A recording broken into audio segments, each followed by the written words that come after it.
কলেজে পড়তে গিয়ে মেয়েরা কি করতেছে এখন দেখেন, কলেজে পড়তে গিয়ে মেয়েরা কি করতেছে দেখেন। আর আপনি আপনার মেয়েকে কলেজে ওখানে পড়তে পাঠাচ্ছেন, ওখানে হোস্টেলে রাখছেন, যেখানে একটা মেয়েকে নবী সাল্লাল্লাহু আলাইহি ওয়াসাল্লাম মাহরাম ছাড়া সফর করতে নিষেধ করছেন, সেখানে আপনি আপনার মেয়েকে কোন শিক্ষায় শিক্ষিত করার জন্য রাতের পর রাত সেখানে কাটাচ্ছেন?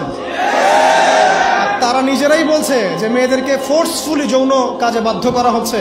মানে ইজ্জত চলে যায়, যাক ভাই আমার সার্টিফিকেট চাই, বিষয়টার নাকি ইজ্জত যাক, কতজন আমার সাথে কি করে করুক, বাট আমার একটা সার্টিফিকেট চাই, একটা অনার্সের একটা মাস্টার্সের সার্টিফিকেট চাই। এটা দিয়ে আমি বিসিএস ক্যাডার হব, এটা দিয়ে আমি প্রাইমারি স্কুলের টিচার হব, এটা দিয়ে আমি জাতি গঠন করবো নাকি?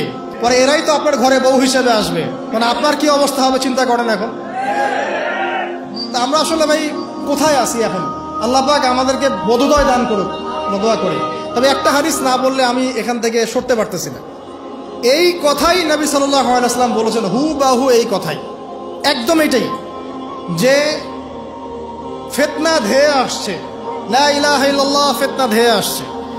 তার স্ত্রী যায়নাব বিনতে জাহাশ তিনি বলছেন, ইয়া রাসূলুল্লাহ সাল্লাল্লাহু আলাইহি ওয়াসাল্লাম, আনুহলিকু ওয়া ফিনা সালিহুন, আমাদের মধ্যে সৎ মানুষগুলো থাকা সত্ত্বেও কি আমরা ধ্বংস হয়ে যাব?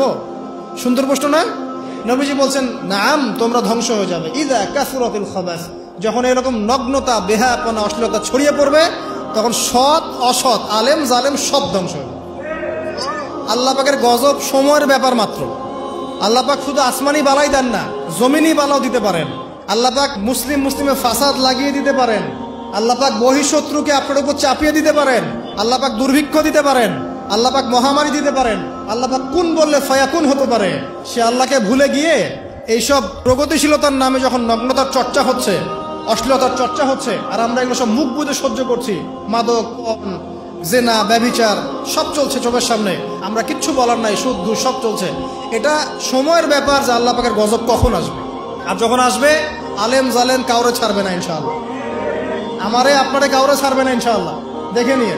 আরেকটা কথা নবীজি বলছেন, দুই শ্রেণীর মানুষ আসবে কিয়ামতের আগে আগে, আমি দেখি নাই। তখন সাহাবীরা বলছেন, কারা ইয়া রাসূলুল্লাহ?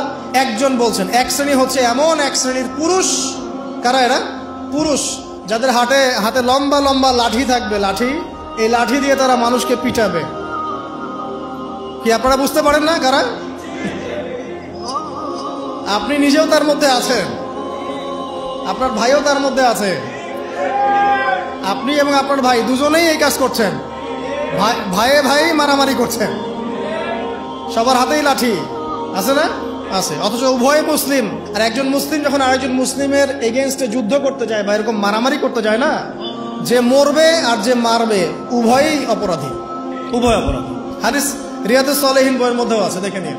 তারপরে দ্বিতীয় শ্রেণী হচ্ছে, নবীজি বলছেন, নিসাউন, এক শ্রেণীর মহিলা আসবে, আমি দেখি নাই, মানে ওই যুগে ছিল না। আইয়ামে জাহেলিয়াতের বর্বর যুগেও এরকম মেয়ে ছিল না। তার মানে বুঝতে পারছেন, আইয়ামে জাহেলিয়াতের যে যুগটাকে এখন বর্বর বলে না, বর্বর, সেকেলে, মধ্যযুগীয় এইসব কথা বলে না, ওই যুগেও এই মানুষগুলো ছিল না। তার মানে নবীজি বলছেন, আমি দেখিনি, লাম আরাহুমা, আমি ওদেরকে দেখি নাই। তারা কারা? নিসাউন, এক শ্রেণীর মহিলা, কাসিয়াতুন আরিয়া, যারা কাপড় পরবে বাট নগ্ন থাকবে, কাপড় পরবে কিন্তু নগ্ন থাকবে। মুমিলাত মাইলাত, নিজেও মানুষকে আকৃষ্ট করবে, আবার নিজে আকৃষ্টও হবে। তারা জান্নাতে যাবেও না, জান্নাতের গন্ধও পাবে না। নেন এবার এখন দেখেন, একটু ভেবে দেখেন যে আমার ঘরে কি সেরকম মেয়ে আছে কিনা, আমার ঘরে সেরকম বোন আছে কিনা, আমার ঘরে তেমন ওয়াইফ আছে কিনা। এখন যদি আপনি আল্লাহ এবং তার রাসূলকে সর্বোচ্চ অগ্রাধিকার দেন, আল্লাহর ওয়াস্তে ওদেরকে ঠান্ডা মাথায় বোঝানোর চেষ্টা করেন, বোঝান যে তাদের ফাংশনটা কি, দুনিয়াতে ওদের ফাংশন কি, দুনিয়াতে মেয়েদের ফাংশনটা কি, একটা পরিবারে একটা মেয়ের ফাংশন কি, স্বামী স্ত্রীর সম্পর্কের মধ্যে মেয়ের ভূমিকা কি, স্ত্রীর ভূমিকা কি, এগুলোকে বুঝান।